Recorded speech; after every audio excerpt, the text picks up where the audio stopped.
Em nome do Pai, do Filho e do Espírito Santo. Amém. A Igreja celebra hoje a memória de Santo Inácio de Loyola. Inácio nasceu em Loyola, na Espanha, em 1491 e faleceu em Roma em 1556. Parte de sua juventude foi dedicada ao serviço militar. Ferido gravemente em batalha, passou o longo tempo de recuperação lendo a vida de Cristo e dos santos, experiência que o conduziu ao seguimento do Senhor. Escreveu os exercícios espirituais e fundou a Companhia de Jesus, os jesuítas, para levar o Evangelho às mais longínquas regiões da terra. Recordo, os jesuítas, assim chamados, são muito importantes para nós aqui no Brasil. Eles vieram já no descobrimento e aqui foram evangelizadores, dos quais nós temos o chamado apóstolo do Brasil, São José de Anchieta. Também recordo que a esta Companhia de Jesus, esta congregação, também dela faz parte o Papa Francisco, e tendo sido já até superior na Argentina, em Buenos Aires. Do Evangelho segundo São Mateus. Naquele tempo, dirigindo-se para a sua terra, Jesus ensinava na sinagoga, de modo que ficavam admirados e diziam: de onde lhe vem essa sabedoria e esses milagres? Não é ele o filho do carpinteiro? Sua mãe não se chama Maria e seus irmãos não são Tiago, José, Simão e Judas? E suas irmãs não moram conosco? Então de onde lhe vem tudo isso? E ficaram escandalizados por causa dele. Jesus, porém, disse: um profeta só não é estimado em sua própria pátria e em sua família. E Jesus não fez ali muitos milagres, porque eles não tinham fé. Palavra da salvação. Glória a vós, Senhor. Longe de embarcar nos pretextos que são usados ao ler esse evangelho, da parte de tantos que querem confrontar aquilo que a igreja ensina sobre Jesus, sobre sua família, sobre o fato de ser um filho único de José e de Maria, o que mais interessa nessa passagem não é isso. Esse assunto até poderia bem ser discutido em outra sede, uma sede de estudo, confrontando argumentos tanto a favor quanto contra, embora a igreja, na sua tradição, que nunca se interrompeu, tenha uma sabedoria que deveria ser respeitada de quem sempre afirmou que Jesus foi o filho único de Maria. Em todo caso, a questão aqui não é tanto o que os conterrâneos de Jesus, seus compatriotas, apresentam para dizer ele não é o filho único, ele tem irmãos, ele tem irmãs, mas a questão deles era de onde vem essa sabedoria. Então, por isso que a gente lê errado o Evangelho quando a gente fica desviando para pretextos, para detalhes que não interessam e nos afastamos daquilo que o Evangelho está querendo dizer, a mensagem fundamental. Esta é a questão. De onde vem essa sabedoria e esses milagres?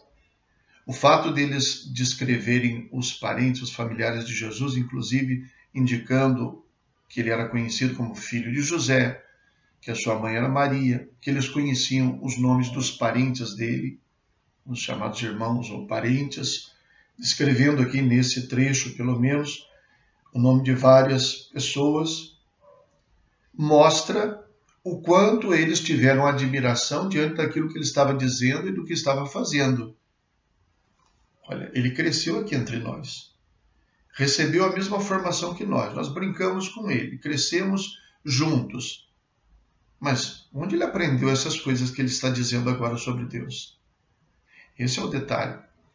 Jesus causou admiração entre aqueles que o conheciam. Como sempre causa admiração, e deverá causar, para todos os que o contemplam. porque a sua aparência é de um simples ser humano. Ele parece uma pessoa inteligente, parece uma pessoa de grande liderança, uma pessoa carismática, mas não é isso que ele é. Isso é muito pouco. Então, contemplar Jesus significa, em primeiro lugar, admirar-se. Contemplar o fenômeno Jesus Cristo. Quem é este? Quem é este? De onde vem essa sabedoria? Se ele é um ser humano, para então o Evangelho poder apresentar aquilo que mais interessa. Ele não é o filho do carpinteiro. Foi conhecido assim porque foi recebido, acolhido, adotado como filho do carpinteiro. Até dizer que ele é o filho de Maria, o Evangelho aponta sem problema nenhum, porque ele nasceu das entranhas de Maria. Isso ninguém nega. Agora, o grande detalhe é qual é a verdadeira origem de Jesus. E eles percebem que a sua sabedoria e os prodígios que ele realiza nada tem a ver com a sua formação, com a sua educação, com a sua origem simples, humilde de Nazareno. Então, em primeiro lugar, admiração. Essa é a primeira mensagem importante. Mas só isso não basta. Admirar-se com Jesus, tanto se admiraram, a ponto de, num determinado momento, ele perguntar aos discípulos quem dizem que é o Filho do Homem. E disseram tantas coisas bonitas. Ele é João Batista, ele é Elias, ele é um sábio, ele é um profeta, ele é um filósofo, ele é um líder, ele é um carismático. Tantas coisas maravilhosas que se pode dizer de tantos outros seres humanos também. Mas a questão é quem ele realmente é. E, sobretudo, quem ele é para você, quem ele é para mim. Porque o conhecimento de Jesus não é um conhecimento intelectual apenas, mas é um conhecimento experiencial. Por isso que no final se diz que Jesus não fez milagres ali porque eles não tinham fé.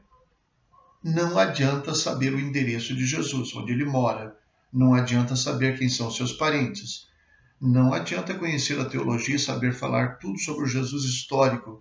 Não adianta. Seria preferível conhecer menos. Mas é preciso ter fé nele. É preciso ter um engajamento pessoal.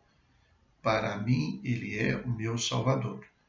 Para mim, ele é o Filho de Deus. Eu não posso provar isso. Não são os livros que vão demonstrar. Não é a teologia que vai demonstrar. E não precisa demonstrar. Na verdade, para mim, eu experimentei, eu experimento isso. E a atitude dos conterrâneos de Jesus é uma atitude impressionante, porque eles ficam admirados, como todos ficavam admirados.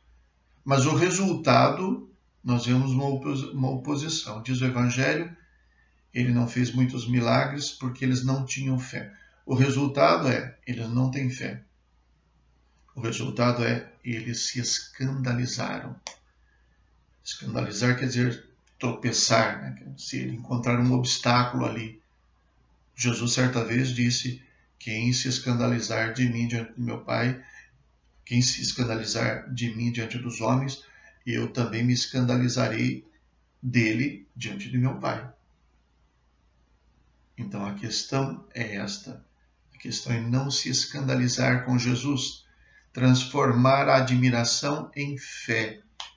Jesus também ficou admirado que eles, sendo seus conhecidos, não o reconhecessem como aquilo que ele realmente era. Ele também ficou admirado. A sabedoria popular cunhou até diversos provérbios a respeito disso, daquilo que se dizia, e o próprio Jesus aplica a si mesmo. Um profeta só não é estimado em sua própria pátria e em sua família. Popularmente se diz, em casa de ferreiro, o espeto é de pau. Popularmente se diz isso, quer dizer que é muito comum que as pessoas não reconheçam a grandeza daquilo que parece muito familiar, daquilo que parece ordinário, corriqueiro. E aqui é que está a questão. Pois as coisas de Deus, o reino de Deus, se manifestam com toda a sua glória, com toda a sua beleza, sua maravilha, nas coisas simples. nas coisas aparentemente corriqueiras, nas coisas que parecem não ter tanto significado assim. Quando Santo Inácio de Loyola funda a chamada Companhia de Jesus, e companhia aqui quer dizer um destacamento, um exército, então como se fosse o exército de Jesus, ele procura aplicar na sua vida aquilo que era o maior anseio do seu coração. A honra pela conquista, pela luta, pela vitória, era um traço particular dele. E quando ele encontra Jesus, ele acolhe Jesus na sua vida, no seu modo de ser. Agora ele não é mais um soldado, um cavaleiro que vai proteger a torre ou a cidade. Agora ele é um cavaleiro de Cristo. Foi assim que ele aplicou na vida dele, trazendo para o cotidiano, para a simplicidade. E às vezes a gente quer submeter Deus à máxima admiração que nós podemos ter, que é a de ser convencidos por meio de coisas totalmente extraordinárias. Todos esses que esperam isso correm o risco de ter decepção com Jesus. Mas ele, desse jeito, tão simples assim, pois foi isso que aconteceu com os compatriotas de Jesus e que esperamos não aconteça conosco. Rezemos. Ó Deus, que suscitastes em vossa igreja Santo Inácio de Loyola, para propagar a maior glória do vosso nome, fazei que, auxiliados por ele, imitemos seu combate na terra, para partilharmos no céu sua vitória. Por nosso Senhor Jesus Cristo, vosso Filho, na unidade do Espírito Santo. Amém. O Senhor esteja convosco. Ele está no meio de nós. Abençoe-vos o Deus Todo-Poderoso, Pai, Filho e Espírito Santo. Amém. Fiquem com Deus.